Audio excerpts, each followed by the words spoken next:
Welcome everybody to the first in a series of interviews hosted by Focus Gaming News. I'm Joe Foley, and with me today is our CEO and founder at Focus Gaming News, Fernando Sapores, and we are delighted to be joined for this first series of interviews by Kate Chambers, the Managing Director of Clarion Gaming, and Eman Pulis, founder and CEO of the SiGMA Group.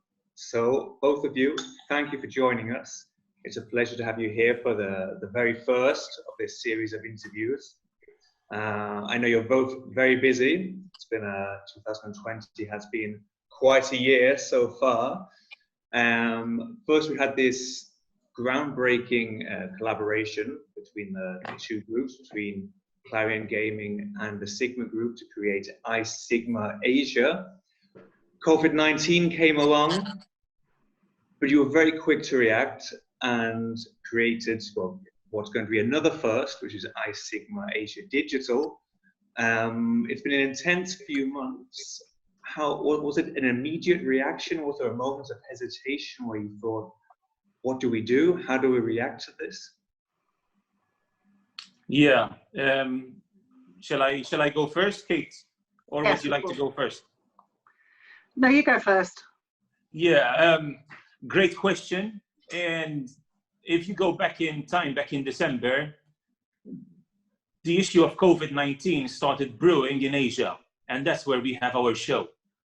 So we have been debating what plan B should be as early as December.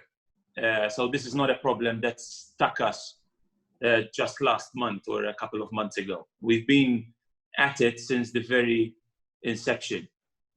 And you know, we took it day by day. We monitored the situation very, very closely.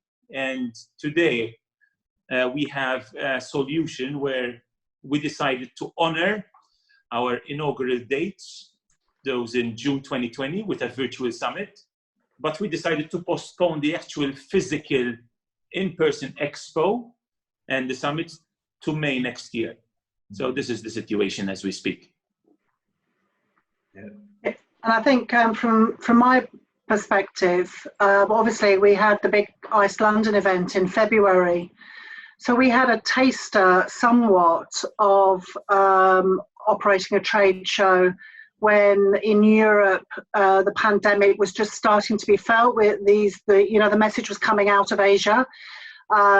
We did a lot of work around that to work out what was going on. But, you know, end of January, February, still not much was known about it, how it was traveling, how far it had got sort of outside of Wuhan. So I think that we had a taster and we could see it building, and then talking to people actually in February at the show was really interesting. So I suppose we were the first taste of it in gaming exhibitions, I guess, big ones.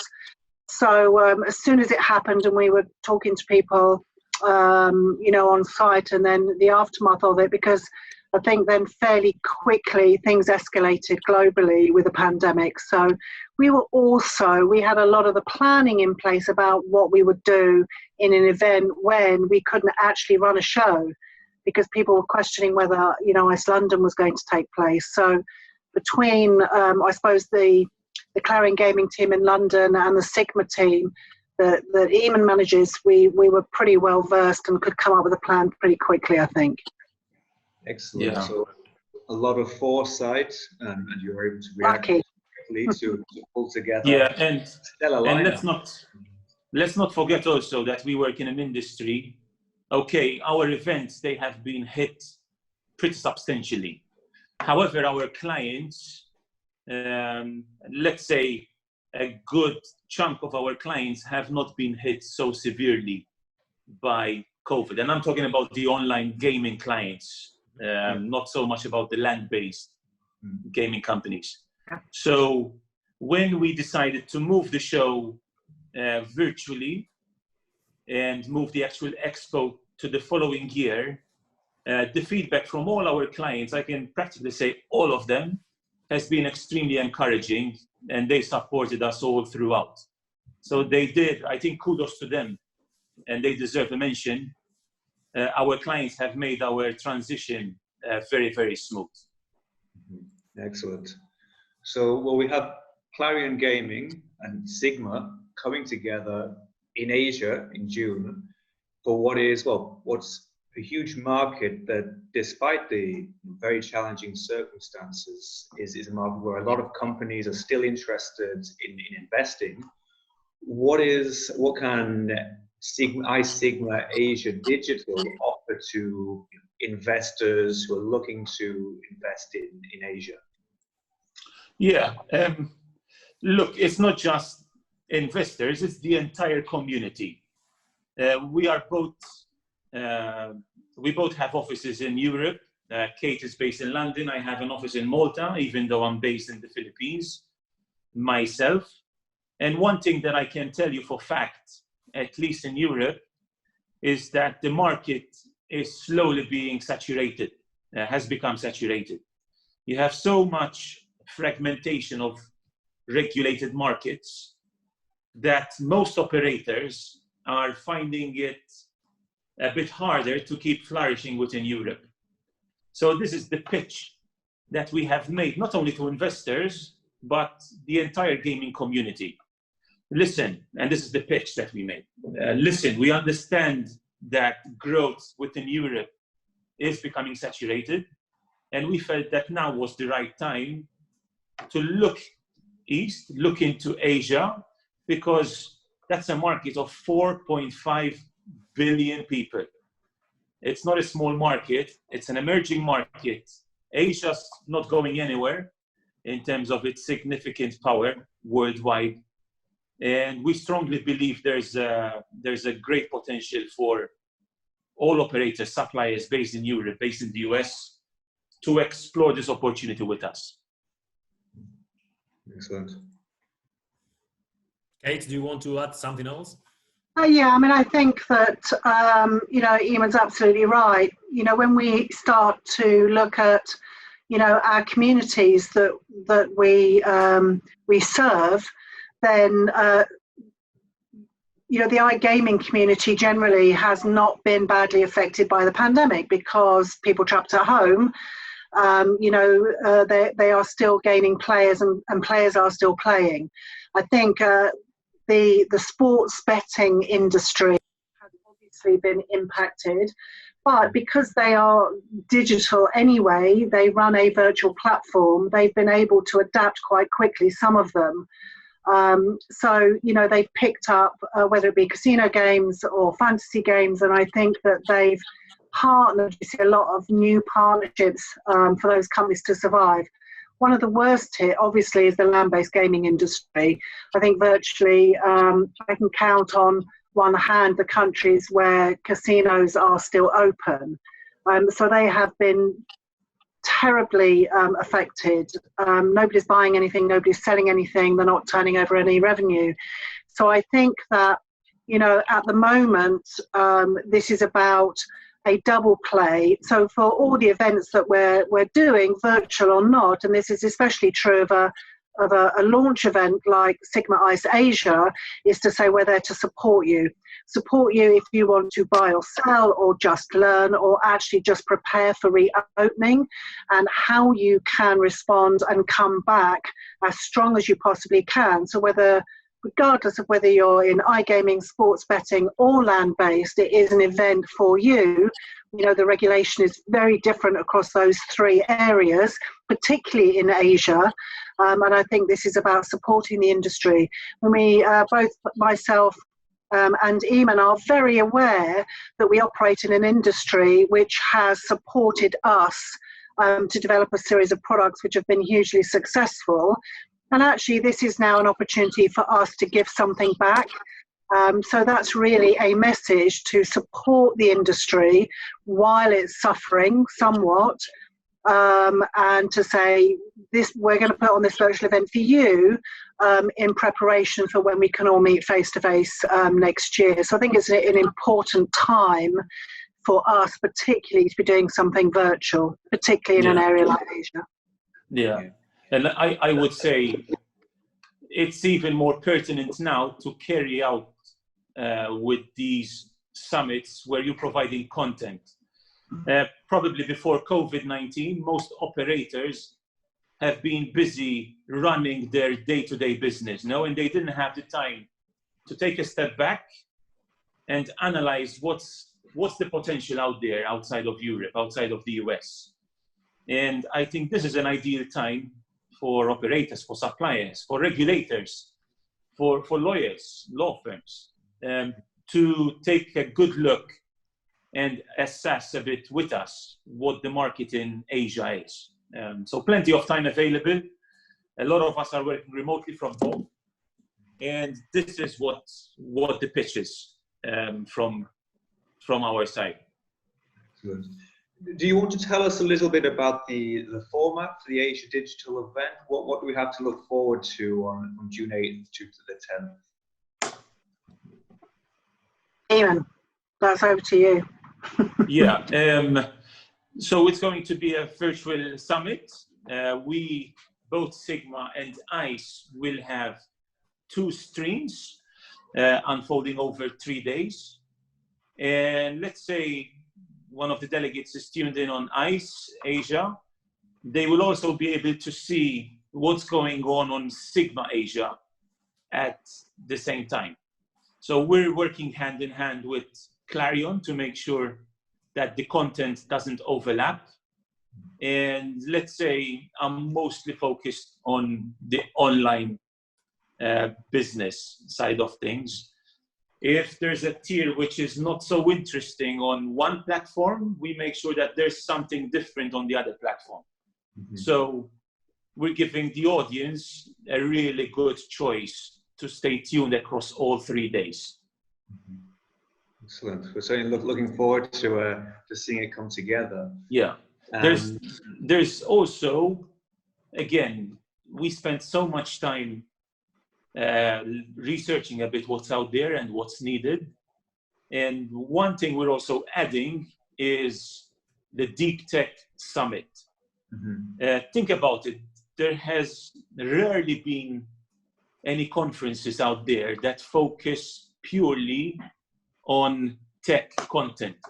So we're talking about conferences made by techies for techies, targeting coders and CTOs of the industry. Mm-hmm. Now, if you look at most online gaming companies, half their workforce is literally coders and developers. And we felt it was very important to create an environment where CTOs can gather together with chief information officers, gather and learn from the best practices in the industry. So for example, do you go open source with MySQL, or do you go licensed versions like Microsoft? What kind of new coding language is being used? If you're a startup, which software should you engage with to make sure that when your company grows and data becomes substantial, you don't find the bottlenecks that many are accustomed to? So a lot of these discussions will be held at this Deep Tech Summit, and we're launching it with the Asia Summit as well. Mm-hmm. There's a lot of firsts with the pandemic is actually providing opportunities to trying a lot of new things and bringing a lot of first-time opportunities to the table. Yeah, and I can tell you the feedback from CTOs has been overwhelming. Excellent. Well, your events are also used to showcase new products, new services, new technologies. Events are going virtual from the physical world into the virtual world. Companies still need a way to showcase what they're offering. Have you found a way to offer a kind of virtual exhibition so that companies can still showcase what they're putting out there? Look, the situation is still malleable, it's still fickle. It's anyone's guess where COVID is heading in the coming months and years. Personally, I'm a big fan of in-person conferences, and I really look forward to resume business face-to-face, to have these physical conferences start taking place once again. My next show is happening in Malta, besides the virtual summit in June. The next show is in Malta, and the situation there is really optimistic. So they're talking about opening up flights as well, resuming flights with Sweden, with Israel, and those are all strong markets for the show in Malta. November is fairly distant as well. So yes, I'm hoping that the need for in-person conferences will resume by that time. At the same time, I realize COVID is sending us into uncharted territory. And I believe that the significance of virtual conferences will also be there. When it comes to virtual expos, where people can actually try and test products, it's anyone's guess where we're going. However, what I can tell you is that we are working on it, not to replace in-person expos, but to actually complement them. So I'll give you a scenario. Let's say in November, the summit in Malta will still take place, but we'll see a decreased number of attendees. We're going to have a virtual expo mimicking exactly the expo that we have in person. So the same venue, same scenery around it, same exact booth design for each stand. We're going to replicate that same experience virtually in the hope that anyone who couldn't make the show in person can still experience the buzz that SiGMA is known for. So this is the direction that we as a company are heading. And Kate, do you think that the digital conferences are here to stay? Or, I mean, people are talking about this pandemic being a game changer, and that, you know, there's no going back to the world that we lived in before, for the economy as a whole and for whole industries. I mean, do you think this will pass over and we'll go back to the traditional shows in the same format as we've had before, or are there going to be changes that will continue? This is a question that I've debated a lot over the last, I think we're in our 7th week of lockdown in London. So I think, we've had a lot of calls and discussions around this. And I think that as much as everyone in the exhibition industry would love it to go back to how it was, because it's always much easier to do what you've always done, I think, yes, absolutely, we will see a change. And I think we've got to remember that we very rarely in business actually get the ability to have a hard stop and to say, if I went back to the beginning, would I do everything the same way again? And I think that the opportunity to change and develop and move a proposition on, doesn't matter what format it's in, is a luxury that we would be crazy to pass up. I mean, I think that Clarion Gaming is particularly lucky because, I have print, digital publications and websites. I have training, obviously, through the Totally Gaming Academy, and I have big trade shows and conferences that operate in the three main communities that we service: affiliates, land-based, and online gaming. Although online gaming is a broad subject matter, obviously. So I think that the opportunity to look at what the market wants and to take heed of what they've been saying louder and louder really over the last 4 or 5 years is a luxury we can't afford to miss out on. So absolutely, moving forwards, what Clarion Gaming will offer to the market will be different. We have to take notice of the things that we know, but we have to make an educated guess at the things we don't know. And if you look at the things we don't know how long social distancing is going to be part of our lives. We don't know, the UK government has introduced quarantine for anyone coming into the UK. We don't know whether other governments in Europe will take that on, other governments in the world.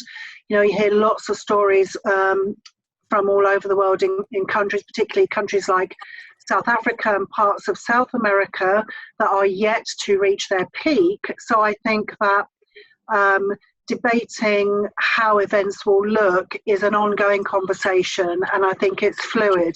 And just like the gaming industry globally itself, they will have to adapt, and so will we, to ensure that we continue to deliver something that's relevant. And I think that's the important thing. It's about producing relevancy in today's world and then trying to guess. Hopefully we'll be lucky. We're trying to guess, what tomorrow will bring, and that's the tricky part. But, I've had 30 years experience in putting on trade shows, publications and websites in all sorts of different industries, and it's amazing how adaptive, we can actually all be. It's interesting, I was sharing with my team that it takes 66 days to embed a new habit. Well, 66 days is 2 months, which is 8 weeks, give or take the odd week. We're in 7 weeks now in the UK. We've got 1 more week. So all those habits we've picked up, we are going to take on. So actually, this is one of the reasons why ICE has been so successful. It's about learning from lots of allied industries and learning from FMCG marketing that we all have embedded. So we use a lot of those techniques in our marketing and in the way that we display our show floors and produce content.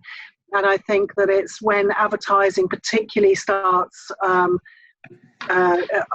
being out and about on TV and in magazines that we'll find a distinct difference, and we need to pick up on that. And well, I don't know whether that answers your question. Well, yeah, absolutely. We're talking about rather than tomorrow, talking about today. I know you have ICE North America Digital starting really as we speak. What's the response been there? Well, interestingly, it's amazing, isn't it, how you can put on a face-to-face exhibition and you get your pre-reg and then you get people coming, and we spend a lot of time on conversion emails and conversations. But I think the pre-reg that we've got today is more than we had last year for the face-to-face event edition. If we get half of our conversion rate, the conversion rates we're getting are high, actually, at the moment. I'd be loath to say what the conversion rate is we're getting just in case we don't hit it or we exceed it. So I'll maybe share some of the stats afterwards if you invite me back to have another conversation. But I think it's extremely promising, and the team's very happy with the pre-reg that we've got for it and the anticipated conversion rates. And I think that we chose not to do a full-blown virtual exhibition. I think it takes a lot of time and energy to put one on, and it's a lot of commitment from a lot of people.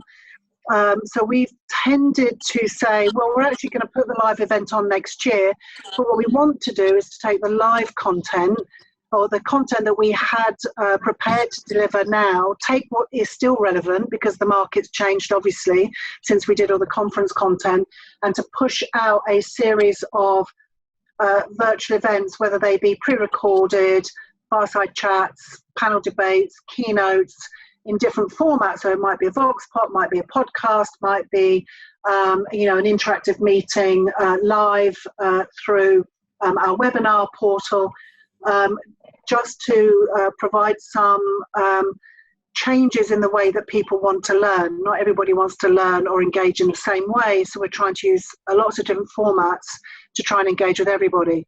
One thing is sure is that last year's ICE North America in Boston was predominantly a North American event. Can say that the registrations that we've had this year, it's going to be a global event. So I think that's one benefit that virtual exhibitions, there are no barriers. Everything we're doing is, I suppose everything we're doing is free now. So this is all free to air content. You can come and take part free of charge. So I think it opens up a whole new remit. And I think this is what I meant earlier on by saying it's our opportunity to give back to the industry, which has enabled us to develop our own businesses successfully. So it's something that we can do that hopefully the industry will find beneficial and welcoming. Wonderful.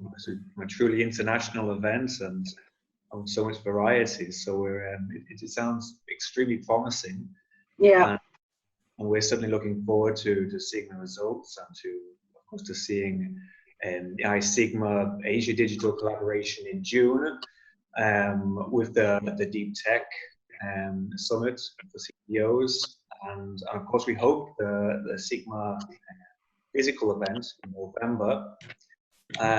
So I'd like to thank you both for taking the time out of extremely busy schedules to be with us today for this first interview.